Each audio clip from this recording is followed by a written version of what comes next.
You ready? Yeah, you. I think so. Okay, 3, 2, 1. Welcome to Case Closed, our brand new podcast in which we will be discussing true crime cases from the 1900s to present day. We're so excited to dive deep into these unsolved mysteries. I'm Presley. And I'm Adain. This season, we'll be looking into the case of Pearl Adams. I'm really excited to go over this one, actually. Pretty much because there are so many gaps in the material provided. Want me to explain what there is to it so far? Yeah, go ahead. I'll just quickly get up some of the notes. All right, so from what Prez and I have gathered, Pearl Adams was a 33-year-old woman that was found dead at the bottom of her staircase after complaining of stomach pain during the year 1940. Now, you'd think this was just a random case of appendicitis or something, but I don't think detectives were convinced. Exactly. So I have the documents up on my laptop right now. There are witness statements, police records, interrogations. I mean, the list goes on. There has to be something in here that's, I don't know, off. There just has to be. I agree. These documents were released for a reason, I'm convinced. The detectives needed help, and we're going to have a go at filling that role. So maybe we should go for Pearl's death statement and see what that entails. Sure. On June 9th, 1940, Augusta lost one of their greatest neighbors and friends, Pearl Adams. Edith Stone, close friend of Pearl's, who was with her that afternoon for lunch, said that she's absolutely devastated. She states, I was just with her yesterday afternoon. It was fun. It's heartbreaking to know that it was the last time we'd ever be together, at least in this life. Pearl was taken to Hopedale Hospital in Portland shortly after her shocking death and was declared dead at 5:06 p.m. that evening. After further investigations by police, Pearl's death has officially been ruled as accidental. Officials do not believe that any foul play was involved. Pearl was a lively, kind, selfless woman, and we wish she would have been able to fulfill everything she wanted to do in her lifetime. Jeez. let's see if that newspaper section lines up with some of these witness statements. We will be reading through witness statements from multiple suspects and witnesses, such as Pearl's husband, Bob Adams, and her best friend, Edith Stone. This is Bob's witness statement. Pearl came home from her lunch with Edith around 3 o'clock yesterday. She seemed completely fine. She sat down to read a new book she got from the library. She's such an avid reader. Around 3:30, she said she had a bad stomach ache. I went to the pharmacy to pick up one of those over-the-counter pain medications, but when I got home around 4, she was lying at the bottom of the staircase. It was a horrifying sight, to say the least. She was my everything. I dropped the bag from the pharmacy and ran to Pearl's side. I checked for a pulse, but there wasn't one. She was gone. I ran across the street to our neighbor's house. He was a doctor, and he came to help Pearl. But Pearl was gone, and there was nothing that Tom or I or anybody else could do to reverse that. I don't know what really happened to her, but I do know that something here isn't right. Something really isn't right here, and we're going to find out what that is. Or at least we'll try. Now let's look into what Edith Stone, Pearl's closest friend and confidant, had to say for herself. Pearl and I had lunch at the Savory Spoon yesterday afternoon. We arrived around 12, I'd say. She invited me out to lunch, which was something I jumped at, of course, as we don't get a chance to spend time together often. We ate lunch and chatted for a long while and left the cafe around 2:30. I honestly don't know what happened to her. It truly broke my heart when Bob called me and broke the news. I've never felt so alone, so scared, so broken. Pearl was my best friend. I don't know how to continue without her. But I know that I need to be there for Bob. He's hurting even worse than I. I just hope I can help in whatever way possible. Both Edith's and Bob's statements seem sincere, but there's something wrong that's lurking in the shadows of this case. I agree. Now let's see what a couple of other witnesses had to say. This is a witness statement from one of Pearl's childhood friends, Darren Fox. Darren was also the chef at the Savory Spoon, the same cafe that Pearl and Edith ate at the afternoon of June 9th. He worked at Columbus High in the cafeteria as well. Hey, isn't that the same high school that Bob worked at, Prez? Hold on, I think so. He was the principal, right? Let me check. Yeah, he was. That's interesting. Sure is. Well, let's see what he told police. Edith and Pearl arrived at the restaurant probably around noon. I greeted them, but that's really the only interaction I had with the pair. You know, when I had heard that Pearl died, it was shocking, heartbreaking even. We were friends since childhood. You know, but it couldn't have been my food. You know, there's just no way. She comes in here more times than I can count. She always orders the exact same thing. And listen, I don't know what happened to Pearl, but I'm willing to help in whatever way I can to make sure that we bring justice to her name. Do you notice anything strange about that? Not particularly. Why? He pushes the point that it couldn't have been his food, but Pearl's death was ruled as accidental. What does he know? Ah, that is really weird. Well, before we read the last statement, is there anything else that stands out to you? Anything that kind of seems suspicious from the other witnesses, maybe?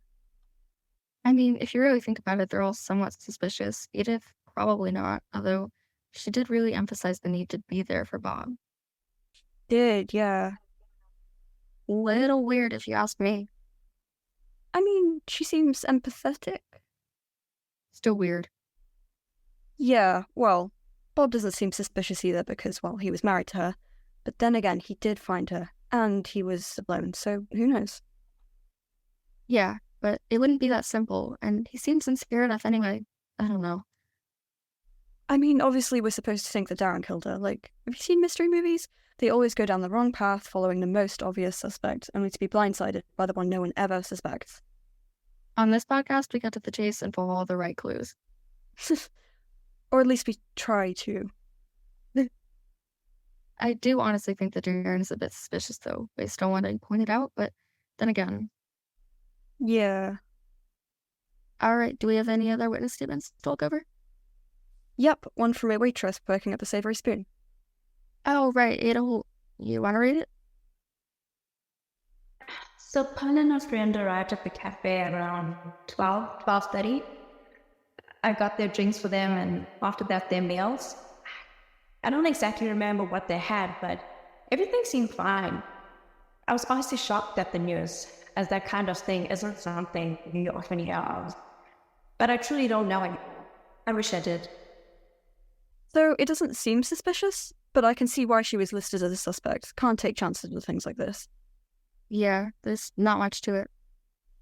Well, we'll be back in a moment to listen to some tapes from these suspects' interrogations. Okay, we're back, and now we're going to listen to the interrogations of Bob Adams, Edith Stone, Darren Fox, and Ada Holt. I have it up. Want me to play, Press? Yeah, go ahead. State your name for our records, please. Bob Adams. My name is Edith Stone.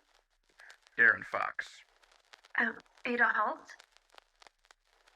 Mr. Adams, my sincere condolences for your loss of your wife. Thank you. I'm not holding up very well, as you can see. I understand. Could you just explain to me again what happened? Yeah, of course. Well, Pearl got home from lunch with Edith around 3 yesterday. Was it nice? Did you talk about anything new? No, there's just the usual town gossip. All right, dear. Just seem a bit disheartened. Do I? Hey, there's no need to keep anything from me. Something's gone haywire. I promise it was fine. Nothing to worry about, darling. So, how's Edith? I haven't spoken to her in a little while. She's just fine. It wasn't typical of her to give me short answers. Did she show any signs of food poisoning, such as vomiting, stomach cramps? Yes, see. Pearl, what's happened? I apologize. I don't feel too well. How so? See, I know you too well for you to keep something like this from me. If you don't feel well... It's just my stomach. It's a little tight and sore. It must have been something I ate. Poor thing. Tell you what, I'll stop by the pharmacy in 10 minutes or so and pick up something for it. Bob, there's no need. I can see it in your face. It's troubling you. It's no bother. If you're sure, dear. Can you manage to get upstairs? Go and get yourself some rest. You deserve it. I'll be back within the hour. Thank you, darling. She was okay when she got home, but around 3:30 she complained of bad stomachache. And then? I went out to the pharmacy to get some medicine for her, but by the time I got home, she was at the bottom of the staircase. I see. Do you believe that Edith Stone could have been involved in what happened to Pearl? Absolutely not. She would never do such a thing. Okay. Well, moving on to my next question. Did you and your wife have any, say, issues? What? No, we were happy, perfectly happy. The only issues we ever had were typical things, you know? Like, what will she have for dinner? Who left something out on the table? What can you tell me about Pearl's relationships with others? Absolutely perfect. Everyone adored Pearl. Truly grateful for all the love she received from all her friends. I understand. So, I am guessing you're not aware of anyone at all who might have wanted Pearl gone out of the picture? No, no, I mean, she was loved by every single one. I can't imagine a single soul who'd want Pearl, well, dead. Alright. Now, is there anything that you haven't shared that you believe may be relevant to this investigation? No, I truly can't think of anything. I'm sorry. Not to worry, Mr. Adams. In that case, I believe this is all for now. Thank you for your time today. My condolences, once again. Thank you. So, what do you think at this point? Do you believe him? I think so. What about you? Maybe. I don't know. He seemed like he was withholding information or something, like he couldn't think clearly. His wife had just died. Of course he couldn't think clearly. That, or he's one of those serial killers that murders someone and then goes crazy for the rest of their living days. Or his wife just died. You watch way too many movies. Anyway, Bob definitely does seem sincere, despite my serial killer comment. I was kidding, by the way. Agreed. It's not Bob, but that means it's one of the others. But who? Here, let's listen to Edith's interrogation. Yeah. My condolences for the loss of your friend, Miss Stone. Oh, thank you. I'm absolutely distraught. I can't imagine going through this without Bobby. And I'm there for him too, of course. We're each other's rocks. Bobby? Sorry, Bob. Bob Adams? That's him, yes, Pearl's husband. How long have you and Mr. Adams known each other? Oh, gosh. We all knew each other in high school and remained close ever since. It's devastating to see one of our own go so young. Were you and Mr. Adams ever involved? Sorry, you mean, did we date? That's what I mean, Mrs. Stone. Then, no, we did not. He's always been with Pearl since the moment I met them. Not a breakup in between. But were you interested? And what if I was? Answer the question, Miss Stone. Feisty. Being difficult won't help your case. Were you or were you not interested romantically in Bob Adams at any point since you met? I suppose, but everyone was. He was one of the cute guys in high school, so all the girls liked him at one point or another. It wasn't unusual.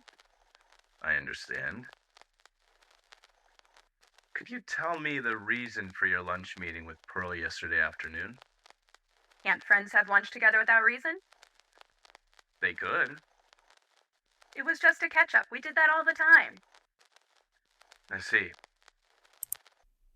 What happened? Why'd you pause it? It was just a catch-up. We did that all the time. Yeah? Didn't she specifically say that they rarely got to spend time together? Hold on. Yeah, you're right. Now that's awfully suspicious. Yeah. Okay, let me play this and see what other strange things Edith has to say. Are you familiar with Mr. Darren Fox, the chef at the Savory Spoon? We're acquainted. You know, a hello in passing, but other than that. Understood. So, how often would you say you communicate? I don't see why that's relevant, but we spoke mostly when Pearl and I would go to eat there. Mostly? As I said, we'd greet each other if we passed by, but really no other interactions. All right. I think that's all we need for now. We will be in touch. Great. Interesting. She's definitely hiding something. I just don't know what. Clearly, the chef knows something too. Edith was awfully defensive when Bailey asked about their communications, and I don't see why that's relevant. Does she really have to? Not really. Well, who's next? Oh, Darren Fox, the chef. Great. Guess we'll see if he's as suspicious as Edith. Thanks for sitting down with me today, Mr. Fox. This will be short. We just have a couple of questions. Of course. First of all, what did you serve the two ladies when they were dining at your restaurant? They both ordered a salad. I can't remember what type, though, but I know it was the same thing that they always order when they come in. So Miss Adams and Miss Stone ordered a specific type of salad every time they came to your restaurant, but you can't remember what it is? Quite honestly, no. I don't know if my brain's just a little fuzzy from everything going on recently, but I get several customers per day, and I don't have that space in my head to remember every repeat customer's order. Is there anyone that I can speak to that may remember what the ladies ordered? Edith could remember, but no one that was in the kitchen, as I made the dishes. But you don't remember what they were? No, sir. Did you happen to notice anything suspicious with Pearl and Edith while they ate? No, I didn't really pay any special attention to their table. It was more or less a full house, so I had other things to do, other meals to prepare. Is there anything else you'd like me to know? No. That's all for now. Thank you for your time today, Mr. Fox. Well, that was Weird. Yeah, he absolutely knows something. I agree. He was kind of defensive too. Well, before we discuss anything more, let's listen to the final interrogation. Ada Holt. Thanks for chatting with me, Miss Holt. Anything I can do to help, Detective? All right. Well, were you the one that served Miss Stone and Miss Adams their meals yesterday afternoon? Yes, but that's all. Do you remember what exactly the dishes were? Some sort of salad? Did you notice anything unusual about the dishes? Anything out of place? I wouldn't know. I only started working there a couple of months ago. Sorry. You've never served that dish before? No, I have. Just not very often. Not very often. Why not? Isn't it just a salad? Yes, but customers just typically order other things like soup, sandwich, coffee, and toast. Right.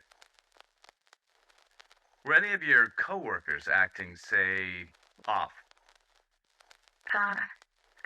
I don't really remember. Well, not really. Not really? No, no. Sorry. No one was acting out of character or anything. And what about Miss Stone or Miss Adams? Did you happen to see anything suspicious or overhear anything from the conversation? You know what? I did overhear one strange thing. Go on. One of the ladies, Edith Stone, I believe, she kept apologizing to Pearl over and over. Did she say anything specific? Why was she apologizing? No, I don't know. She just kept saying, I'm sorry. I'm sorry, Pearl. I'm so sorry. I don't know. Maybe it was nothing. No, that is helpful. Thank you, Miss Holt. I think that's all we need from you today. Okay. Please let me know if there's anything else I can help you with. Will do. Thank you. Yeah. Why would Edith have been apologizing? Isn't that strange? Maybe it had to do with what they were discussing? Yeah, but how did we find out what that was? I don't know, but someone had to hear something. There's got to be a way to find out. I hope so, because this has to be a clue. All right, well, for now, time for the big question. Who do you think seems likely to have done it at this point? I don't really know. It's a little early, and I don't think we can answer that without talking about motives. Exactly. Well, I don't think Bob could have. Just saying, he seemed to adore Pearl and all. Or it's just a facade. Could be. What about Darren? I mean, he could have easily done something to her food and covered it up. He seemed too sincere, aside from the occasional defensive responses. Plus, what's his motive? Did she give him a bad Yelp review or something? Well, it's 1940, so no. Okay, never mind. I'm not really sure what to think about Ada. She behaved very differently compared to the rest of them. But I don't know, again, could just be nerves and stuff. Agreed. Right now, I think Edith is my most likely suspect. Really? Yeah, I mean, clearly she's interested in Bob, and what better way to get to him than to have Pearl out of the picture? And you heard what Ada said about her constantly apologizing to Pearl. Maybe they were discussing Bob. You're right. It's a bit extreme, though. Then again, not impossible. It's a strange and twisted motive, I'll say that. Wonderful, isn't it? Oh, very. All right, I think we can wrap up here. We've heard the interrogations and have our suspicions. Next time on Case Closed, we'll be looking over a few more notes and diving deeper into discovering the answers to our questions. Awesome. This case is certainly odd, but there's obviously an explanation. Prez, I wanted to ask something before we end this episode. Yeah? Do you think there's a possibility that maybe no one was actually behind it? That could very well be the case, of course. Personally, no. You remember how weirdly some of the suspects were acting? One of them is hiding something. But who? Well, we'll look further into it next week. We hope you enjoyed this episode. Dad, your audio's cutting out. Your Wi-Fi okay? I thought so. Sorry, Carissa. Okay.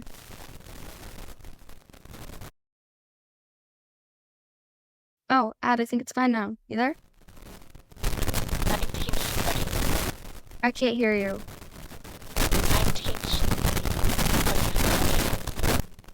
Addie, I really can't hear you. Maybe it's your computer?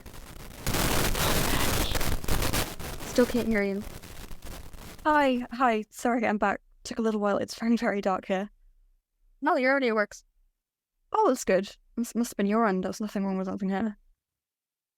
Wait, what did you mean by I'm back? You were earlier? Nope. Just got back. Like I said, it took a little while. So then, who was talking on your end? What do you mean? I heard a voice whispering on your end. I thought it was you. It's too late for this, but I'll have nightmares. No kidding, Ad. I'm telling you, Addie, I heard someone talking. Okay, well, we hope you enjoyed this episode, and we'll see you next time on Case Closed. Bye, everyone. That was so much fun. Yeah, this is a super interesting case. I can't wait to record our next episode. Me neither. Okay, I've gotta go. I'll text you later. Bye.